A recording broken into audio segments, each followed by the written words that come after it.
What's going on, everybody, and welcome back to the Casual Fan Podcast, the hardest working, most accurate, most entertaining NHL sports gambling podcast on YouTube. My name is Pat Stuthers, your host and commentator, and in this episode, we are going to break down everything that happened over the last couple of days of the NHL and predict everything that's going to happen over Wednesday and Thursday night. I'm going to give you odds, trends, and analysis for each game. If you're watching this video, please make sure to like and subscribe. I make zero money off of this. I just want your likes and subscriptions. Let's take a look at the results from Monday. I gave you 4 picks, and 3 of them hit. Unfortunately, one of the picks I told you to take in a parlay was the Minnesota Wild, who dropped it to the Sharks. Turns out the Wild actually do have some pretty bad stats against the Sharks historically. Anyways, you doubled your money on the Winnipeg Jets anyways. So what did we learn? What can we use from the past couple of days that we can take moving forward to make predictions for Wednesday and Thursday night? Number 1, I'm going to reassess the divisions and do a quick power rankings. In the East Division, at the top you have the Capitals, the Islanders, the Penguins, and the Bruins. The Bruins have a few games in hand on all of those teams. The next crop, which is a significant drop-off, is the Rangers, the Flyers, and the Devils. Then of course, trailing far behind out of contention is the Buffalo Sabres. In the Central, it's the Hurricanes and the Lightning fighting for top spot,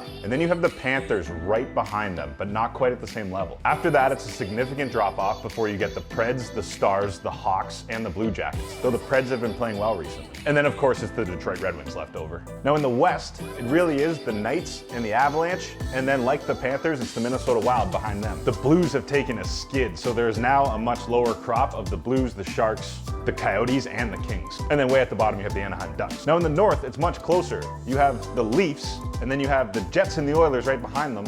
And then you have the Habs right behind them. And then there's a bit of a drop-off, and then it's the Flames and the Canucks. And then it's an even bigger drop-off, and you have the Ottawa Senators. But those top 4 teams of the Leafs, the Oilers, the Jets, the Habs, they're all very much hanging around. Even the Canucks and Flames could be sneaky if they start winning. What else did we learn? Mikko Rantanen scored this goal the other day that was just disgusting. He chipped the puck to himself, boxed the guy out, and scored on the backhand. The guy has the touch and finesse of Lionel Messi on a soccer pitch, but he's built like a moose and he has a canoe paddle for a hockey stick. Mikko Rantanen is a freak of nature. Everyone talks about McDavid and Draisaitl or Matthews and Marner. McKinnon and Rantanen, they're as good as anybody in the league. Another thing we learned, let's be as loud praising Mitch Marner for his play this season as we were criticizing him for signing that big contract last season. All the guy has done is put his head down and work hard and produce and hang out with his puppies and donate to charity. And ever since Mike Babcock left, because it turned out he was a huge dick, he's been playing great. He's got 44 points in 35 games, in my opinion, worth every goddamn penny. And the very last thing I want to express to people, hockey fans, you need to stop giving the refs shit. There's been a couple of referee controversies in the NHL recently, and I don't like the idea of the refs being put under the microscope. One of the best things I love about hockey is the idea that you can stop what you're doing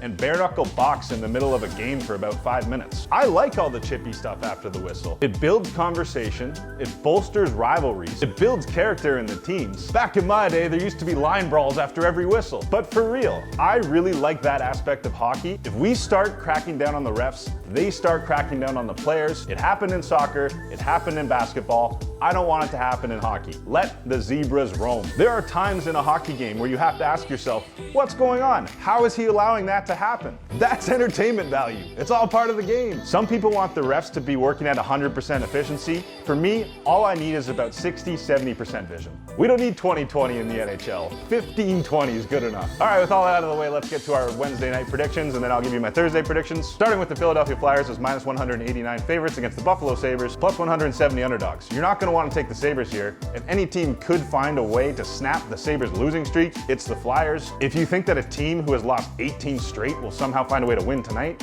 go ahead and take the Sabres value, but I wouldn't. Next game, Toronto Maple Leafs minus 135 favorites at the Winnipeg Jets, plus 115 underdogs. I don't like to bet against home underdogs. This is also the Michael Hutchinson redemption tour. I would stay away from this game, but I'm optimistic that the Leafs will play well enough to win or at least salvage a point. The road team is 7-3 in the last 10. The over is 16-5 in the last 21. And the over is also 7-1 in the last 8 in Winnipeg, so that might be the play in this game. Next game, Arizona Coyotes plus 240 underdogs against the Colorado Avalanche, minus 300 favorites. As I mentioned in the power rankings, the Colorado Avalanche are a tier above everyone else. The Coyotes are also 1-7 in the last 8 in Colorado, and 2-6 in the last 8 meetings straight up. The favorites also 11-3 in the last 14 meetings. Take the Colorado Avalanche in this one, but you might have to parlay them because it's not great value. Next game, LA Kings plus 180 underdog against the Vegas Golden Knights, minus 210 favorites. The home team's 4-1.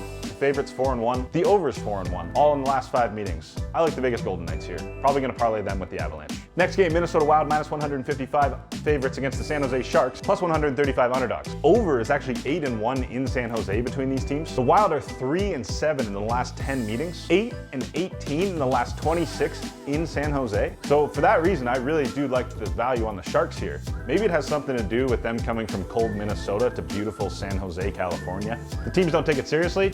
Just a suggestion. Next game, Calgary Flames minus 123 favorites against the Vancouver Canucks, plus 102 underdogs. The Flames are 5-2 in their last 7, 4-1 in Vancouver, 4-0 after allowing 5 or more goals in the previous game, and 4-0 after losses 3 or more. However, they're 1-5 in their last 6 overall, 0-4 on Wednesday games and on 1 day's rest games. The Canucks are 8-3 on 3 or more days rest, which they're on, and 5-2 after scoring 2 or fewer goals in the previous game. I like the Canucks as home dogs in this one. All right, let's get to our Thursday prediction. So the number 1 game is going to be the New York Rangers against the Buffalo Sabres. In this one, I am taking the Buffalo Sabres to absolutely destroy the Rangers. April Fools, they're not going to win. Next game, Montreal Canadiens minus 210 favorites against the Ottawa Senators, plus 170 underdogs. Montreal is hanging in there, and for that reason, I like them to beat the Ottawa Senators. Next game, Washington Capitals as slight underdogs, minus 106 against the New York Islanders, minus 114 favorites. The Caps are 6-2 in New York. The underdog, it's slight, but it's 12-3 in the last 15 meetings. The road team is 12-4 in the last 16, and the Caps are 4-1 in the last 5.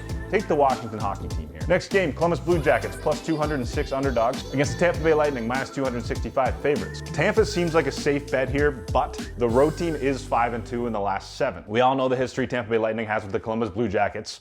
I would still take Tampa here. Next game, Pittsburgh Penguins plus 108 underdogs against the Boston Bruins, minus 130 favorites. Pens are 4-0 in their last 4 overall. They're 8-2 following a win, but they have terrible stats in Boston. 2-14 in the last 16 in the Gardens. The favorite is 23-8 in the last 31 meetings between these teams. And I like the Pens as underdogs. You can double your money, but I would actually stay away from this game. Next game, the Detroit Red Wings plus 185 underdogs against the Florida Panthers, minus 235 favorites. Red Wings are 2-11 in their last 13, 1-5 in Florida. Favorite is 13-3 in the last 16.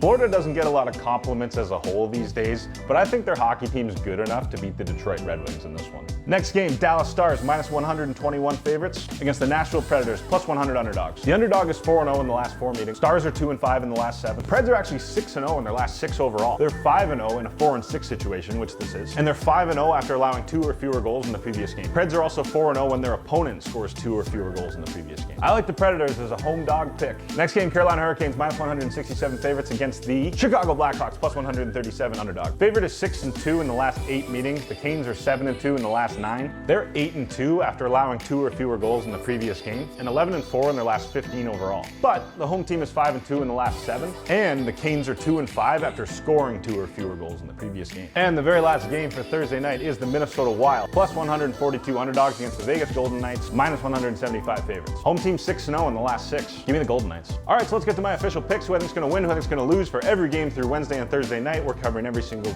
goddamn game this season. All right, so on Wednesday night, the teams that I think will win: Leafs, Flyers, Avalanche, Knights, Canucks, Sharks. And then on Thursday night, Penguins, Rangers, Capitals, Lightning, Panthers, Canadiens, Hurricanes, Predators, Knights. I'm also going to offer you my official bets. These are the ones that I think will win, that I'm actually going to put money on. When I win, you win. When you lose, I lose. My official bets for Wednesday night, the first one is going to be a 2-team parlay: Colorado Avalanche and the Vegas Golden Knights. I'm also taking the Vancouver Canucks as underdog. And on Thursday night, my official bet, we'll call this one the Florida Lawless Parlay. I'm taking the Tampa Bay Lightning and the Florida Panthers to win their games. I'm also going to take the Nashville Predators as home underdogs because they've been playing great. That's it. That's what I think. Everything that happened, everything that's going to happen over the next couple of days, I'll be here every Monday, Wednesday, and Friday, all 116 days straight of the NHL season. However, I am back to work now, so I'll probably film Friday's episode Thursday night. I'll try and get something out to you. We're going to get some pics out. Make sure to follow our Instagram, TikTok, all that shit. See you guys on Friday. Cheers. Good luck. Win.